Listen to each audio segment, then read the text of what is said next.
esta frase que vos decís, se robaron todo, y también te agradezco que me la digas, se robaron todo.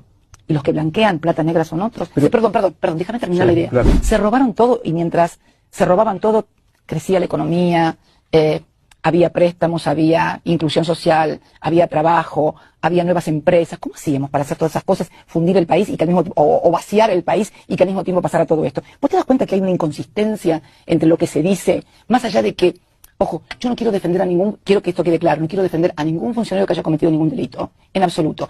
Pero, a partir de hechos, querer generalizar y decir que un gobierno es corrupto, no, eso no es justo. No es justo porque no fue así.